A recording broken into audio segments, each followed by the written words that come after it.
29 नवंबर आज़ादी के बाद का स्वर्णिम भारत वाला पूरा एकदम ओरिजिनल पेपर मिल चुका है। नमस्कार प्यारे बच्चों, स्वागत आप सभी का आपके अपने YouTube चैनल में। अगर आप राजस्थान बोर्ड कक्षा 11 के स्टूडेंट हैं और 29 नवंबर आज़ादी के बाद स्वर्णिम भारत वाले पेपर की आप तैयारी कर रहे हैं तो ये वीडियो आप सभी बच्चों के लिए महत्वपूर्ण वीडियो है। इस वीडियो को आपको एंड तक देखना है। इस वीडियो के अंदर मैं आपको 29 नवंबर को जो आज़ादी के बाद का स्वर्णिम भारत वाला पूरा पेपर एकदम ओरिजिनल पेपर इस वीडियो के अंदर देने वाला हूं, तो वीडियो को आपको कहीं पर भी स्किप नहीं करना है, वीडियो को आपको कंप्लीट देखना है। अगर आपने ये पूरा पेपर एग्जाम से पहले अच्छे से आपने तैयार कर लिया तो 29 नवंबर को आज़ादी के बाद का स्वर्णिम भारत वाले पेपर में पूरे 70 नंबर आप आराम से फोड़ सकते हैं, पूरे 70 नंबर आप आराम से अचीव कर सकते हैं। तो पूरा पेपर आपको विद सॉल्यूशन मिलने वाला है, तो वीडियो को आपको कंप्लीट देखना है। तो सबसे पहले पेपर में आप देख सकते हैं रोल नंबर यहाँ पर अंकों में लिखना है, यहाँ पर शब्दों में लिखना है। पेपर में टाइमिंग है, जो समय है वो आपको 3 घंटे 15 मिनट का दिया गया है। पूर्णांक आपको 70 नंबर दिया गया है। 70 नंबर का ये पेपर आपके होने वाला है। कक्षा 11वीं अर्धवार्षिक परीक्षा हाफ ईयरली एग्जाम 2025-26 का एक क्वेश्चन पेपर है जो आपके 29 नवंबर को होने वाला है। आज़ादी के बाद का स्वर्णिम भारत वाला पेपर है, गोल्डन इंडिया वाला पेपर है। तो ये पूरा पेपर आपको अच्छे से तैयार करना है। पूरा पेपर आपको विद सॉल्यूशन मिलने वाला है। पेपर का कोड आपको 1101 दे रखा है और ये आपके पेपर का सीरियल नंबर दे रखा है 149171। ये आपके आज़ादी के बाद स्वर्णिम भारत वाले पेपर का सीरियल नंबर है, इसको आप याद रख सकते हैं। सामान्य अनुदेश आपको दे रखे हैं कि सबसे पहले आपको रोल नंबर लिखना है, उसके बाद में प्रत्येक प्रश्न के सामने उसका अंक बार अंकित है और सभी प्रश्न आपको हल करने अनिवार्य है। तो सबसे पहले आपको भाग 1 दिया गया है, पार्ट 1 दिया गया है और सभी प्रश्न आपको विद सॉल्यूशन मिलने वाले हैं, तो अच्छे से आपको तैयार करना है।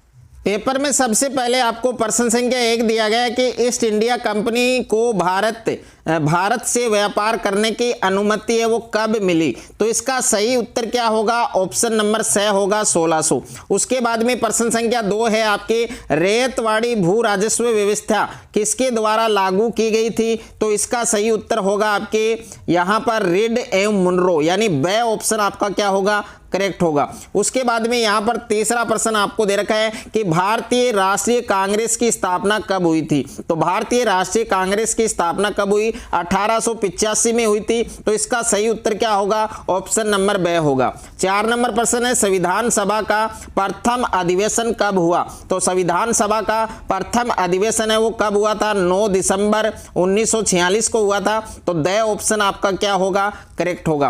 5वां प्रश्न है आपके भारत के प्रथम प्रधानमंत्री कौन थे। तो भारत के प्रथम प्रधानमंत्री है वो आपके जवाहरलाल नेहरू थे।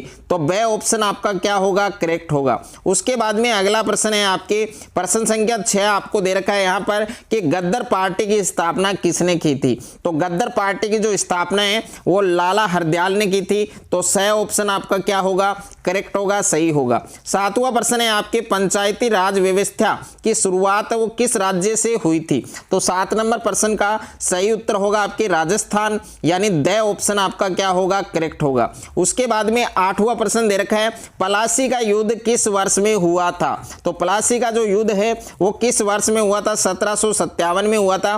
तो द ऑप्शन आपका क्या होगा? करेक्ट होगा। उसके बाद में प्रश्न संख्या 9 आपको दे रखा है नीति आयोग की स्थापना कब की गई। तो नीति आयोग की जो स्थापना है वो 2015 में की गई थी। तो ब ऑप्शन आपका क्या होगा? करेक्ट होगा। प्रश्न संख्या 10 है आपके मार्ले मिंटो सुधार किस वर्ष पारित हुआ था।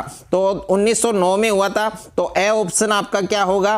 करेक्ट होगा। उसके बाद में भाग 2 दे रखा है, पार्ट 2 दे रखा है जिसमें आपके रिक्त स्थान वाले प्रश्न हैं और टोटल आपको 8 प्रश्न दिए गए हैं। प्रत्येक प्रश्न आपके 1-1 नंबर का है। तो यहाँ पर प्रश्न संख्या 11 है कि गांधी सागर जो बांध है वो किस राज्य में स्थित है। तो इस रिक्त स्थान में आपको लिखना था मध्य प्रदेश। इस रिक्त स्थान में आपको आपको क्या लिखना था, मध्य प्रदेश। तो पहला जो रिक्त स्थान है आपके प्रश्न संख्या 11 के अंदर जो रिक्त स्थान है उसमें आपको मध्य प्रदेश लिखना है, एमपी लिखना है। उसके बाद में प्रश्न संख्या 12 है, प्रारूप समिति के अध्यक्ष थे। तो प्रारूप समिति के जो अध्यक्ष हैं वो कौन थे, डॉक्टर BR अंबेडकर। ओके, ये आपको इसमें लिखना था। उसके बाद में प्रश्न संख्या 13 है, डिस्कवरी ऑफ इंडिया ने लिखी थी। तो डिस्कवरी ऑफ इंडिया है वो किसने लिखी थी, पंडित जवाहरलाल नेहरू ने। किसने लिखी थी, पंडित जवाहरलाल नेहरू ने। पूरा नाम लिखना है आपको, पंडित जवाहरलाल नेहरू ने लिखी थी। कौन सी पुस्तक लिखी थी, डिस्कवरी ऑफ इंडिया। उसके बाद में प्रश्न संख्या 14 है, भारत का प्रथम परमाणु रिएक्टर ईस्वी में स्थापित किया गया। तो कौन सी ईस्वी में, 1956 में। ओके, और उसके बाद में प्रश्न संख्या 15 है आपके, परमाणु ऊर्जा आयोग के प्रथम अध्यक्ष कौन थे। तो परमाणु ऊर्जा आयोग के प्रथम अध्यक्ष है वो आपके होमी जहांगीर बाबा थे। होमी जहांगीर बाबा थे। तो इसमें आपको होमी जहांगीर बाबा आपको लिखना था। उसके बाद में प्रश्न संख्या 16 है, इंडियन एसोसिएशन की स्थापना ने की थी।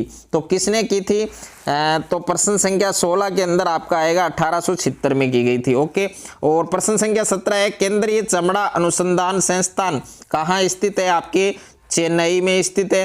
तो इस रिक्त स्थान में आपको क्या लिखना था, चेन्नई। उसके बाद में प्रश्न संख्या 18 है, असहयोग आंदोलन ईस्वी को शुरू किया गया। तो असहयोग आंदोलन है वो कब किया गया, कब शुरू किया गया, 1920 में। तो इसमें आपको 1920 लिखना था। उसके बाद में देखिए अति लघुतरात्मक प्रश्न है, भाग 3 है आपके, पार्ट 3 है, जिसमें प्रश्न संख्या 19 है कि poverty and un British rule in India नामक पुस्तक किसके द्वारा लिखी गई थी। प्रश्न संख्या 20 है, चंपारण आंदोलन है वो कब हुआ। और प्रश्न संख्या 21 आपको दे रखा है, रेगुलेटिंग एक्ट कब पारित किया गया था। प्रश्न संख्या 22 है, भारतीय अंतरिक्ष कार्यक्रम का जनक किसे माना जाता है। प्रश्न संख्या 23 है, भारतीय राष्ट्रीय कांग्रेस के प्रथम अध्यक्ष कौन थे। प्रश्न संख्या 24 है, भारत इलेक्ट्रॉनिक्स लिमिटेड की स्थापना कहाँ की गई। प्रश्न संख्या 25 है, विश्वविद्यालय अनुदान आयोग की स्थापना कब की गई थी। प्रश्न संख्या 26 है, किस अधिनियम के तहत ब्रिटिश भारत में ईस्ट इंडिया कंपनी का शासन समाप्त हुआ। प्रश्न संख्या 27 है, फ्लैंड इकोनॉमी ऑफ इंडिया पुस्तक है वो किसके द्वारा लिखी गई थी। और भारत में पहले IIT की स्थापना कहाँ हुई। प्रश्न संख्या 29 है, पंचायती राज व्यवस्था की जो सिफारिश है वो किसने की थी। उसके बाद में पार्ट 4 है आपके, लघुतरात्मक प्रश्न है। तो प्रश्न संख्या 30 है, भारत सरकार अधिनियम 1919 की मुख्य विशेषताएं आपको लिखनी है। और नेहरू के लोकतांत्रिक समाजवाद को स्पष्ट करना है। और भारत के परमाणु ऊर्जा कार्यक्रम के उद्देश्य लिखने हैं। और 33 वाला प्रश्न है, बॉम्बे प्लान से आप क्या समझते हैं।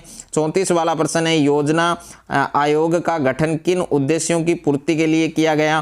प्रश्न संख्या 35 है, साइमन कमीशन का भारतीयों ने विरोध है वो क्यों किया। उसके बाद में अगला प्रश्न है आपके, प्रश्न संख्या 36 है, पंथ निरपेक्षता का अर्थ स्पष्ट कीजिए। और 37 वाला प्रश्न है, द्वितीय पंचवर्षीय योजना के 3 उद्देश्य लिखिए। 38 वाला प्रश्न है, विश्वविद्यालय अनुदान आयोग के क्या कार्य हैं। प्रश्न संख्या 39 है, पंचशील सिद्धांत किसने दिया था और किन्हीं 2 सिद्धांतों के आपको नाम लिखने हैं। उसके बाद में पार्ट 5 है आपके, भाग 5 है जिसमें दीर्घ उत्तरीय प्रश्न है। तो 40 वाला प्रश्न है, स्वतंत्रता के समय देश में कौन सी समस्याएं थी। 41 वाला प्रश्न है, भारत में पंथ निरपेक्षता की स्थापना में नेहरू के योगदान का विस्तार पूर्वक वर्णन करें।